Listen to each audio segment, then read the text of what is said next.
بسم الله والصلاة والسلام على رسول الله. اللهم صل وسلم وزد وبارك على سيدنا محمد وعلى آله وصحبه وسلم في الأولين والآخرين وفي كل وقت وحين وفي الملأ الأعلى إلى يوم الدين.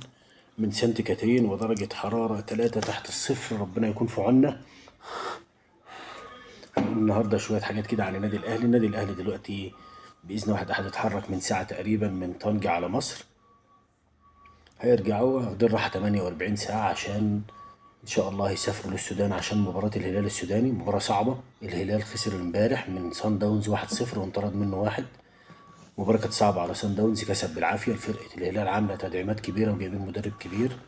ان شاء الله تكون مباراة نطلع منها ب3 نقط عشان نبدأ مشوارنا في دوري ابطال افريقيا بداية كويسة وبداية قوية، لان احنا عارفين ان المجموعة مجموعة اقوى مجموعة في ال4 مجموعات بتوع دوري ابطال افريقيا، وربنا يتممها على خير ان شاء الله ونصعد من المجموعة أول كمان، مش تاني زي كل سنة، نصعد أول السنة دي إن شاء الله.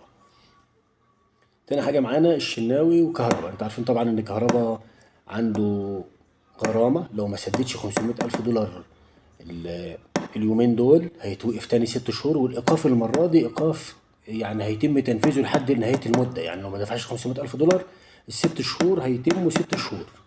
يعني كان قبل كده لو كان دفع اثناء ال6 شهور كان يرجع يلعب تاني، لكن دلوقتي لو اتوقف ما عادش هيلعب تاني لما ال6 شهور يخلصوا. فالشناوي كان جاي له عقد رعايه اعلان يعني ب500 الف دولار، اتنازل عنه الكهرباء، وكهرباء هيعمل الاعلان مكانه وهيندفع ال500 الف دولار القسط الاولاني عشان كهرباء ما يتوقفش ويرجع يلعب ان شاء الله على خير. تاني حاجه، انتوا عارفين كاس العالم للانديه بطوله تبع الاتحاد الدولي، وبرضه دوري ابطال افريقيا بطوله تبع الاتحاد الدولي. فخالد عبد الفتاح واخد كارت احمر مباشر، فمش هيلعب ماتش الهلال السوداني، موقوف في ماتش الهلال السوداني. هيبقى المشكله بس مش ان ما عندناش باك يمين، عندنا باك يمين ما شاء الله محمد هاني كويس، هو مرهق شويه بس اللعيبه هترجع زي ما احنا قلنا تاخد 48 ساعه. فهيبقى محمد هاني لوحده، وربنا يسترها بقى ويعدي الماتش على خير وما يحصلوش اصابه ولا يحصل له كروت حمراء ولا حاجه، لان هيبقى عندنا مشكله في الباك اليمين بس سهله، ممكن حسين الشحات يلعبها يعني.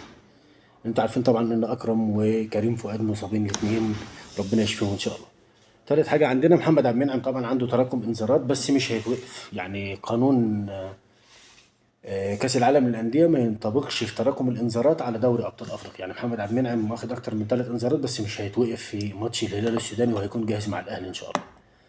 رابع حاجة محمد شريف بيه. محمد شريف الراجل بعد الماتش دخل أوضة اللبس وقال إن في 4 لعيبة كانوا مقصرين النهاردة وما كانش في مستواهم، وأي لعيب مقصر في الفرقة مش هيلعب معانا تاني. تمام. وما رضاش يذكر اسماء ال4 لعيبه، واحنا طبعا عارفين كلنا ان محمد شريف كان هو اهم لاعب فيهم، وباكد لكم ان محمد شريف مش هيتم الاعتماد عليه المره الجايه، واحتمال يخرج من قائمه مباراه الهلال السوداني. وبرونو سافيو هيخش، عشان الناس اتكلمت على برونو سافيو كتير. برونو سافيو خرج من قائمه كاس العالم دي عشان ما كانش جاهز بدنيا بس، وما كانش بيتمرن كويس، فعشان كده الراجل خرجه، لكن برونو سافيو هيرجع تاني. والقندوسي هيخش في القائمه. بعد كده شادي حسين هو هيكون راس الحربة الأساسي الأهلي الفترة الجاية. شادي حسين الراجل هيبدأ يعتمد عليه وهيكون هو راس الحربة الأساسي للفرقة الفترة الجاية. ويتأكد لكم إن شادي حسين لو خد فرصة ولعب كتير تمام هيكون من أحسن رؤوس الحربة اللي في مصر، وهينضم للمنتخب كمان مع مصطفى محمد وأحمد ياسر ريان، لأن أحمد ياسر ريان صراحة عامل ماتشات كبيرة النهاردة، جايب جونين في المصري ممتازين. أتمنى إن الأهلي يراجع نفسه في موضوع أحمد ياسر ريان ويرجع تاني، وشريف يشوف له فرقة تانية، خلاص كفاية عليه كده. حسام حسن الأهلي أكبر منه، هو آخره سموحة صراحة، ما ننكرش يعني وما نكذبش على بعض. أحمد ياسر ريان هو مهاجم الأهلي الأساسي الفترة الجاية، أتمنى إنه يرجع ما دام ما احناش قادرين نجيب راس حربة دلوقتي والأسعار غالية علينا. فأحمد ياسر ريان يرجع، اعتقد انه يرجع. طبعا فتره الانتقالات خلصت فمش هينفع يرجع السنه دي، ومش هيكمل معانا، مش هينفع يكمل معانا الدوري ولا هيقدر يلعب دوري ابطال افريقيا معانا حتى لو رجع في نهايه السنه. يعني في بدايه الموسم هيكون دوري ابطال افريقيا لسه شغال فمش هينفع يلعب معانا، بس احمد ياسر ريان لو رجع هيكون افضل طبعا بكتير. تمام. ويكون هو وشادي حسين، وربنا يكرمنا ونقدر نشتري راس حربة مميز يفيد الفرقة، لأن احنا فعلا محتاجين راس حربة يخلص الفرص اللي بتجيلنا. احنا ماتش فلامينجو نكسبه 4 و5 مش نخسر 4. وإن شاء الله نشوفكم على خير في فيديو جديد إن شاء الله على قناتكم قناة الأهلاوي المحايد، وكل عام وأنتم بخير.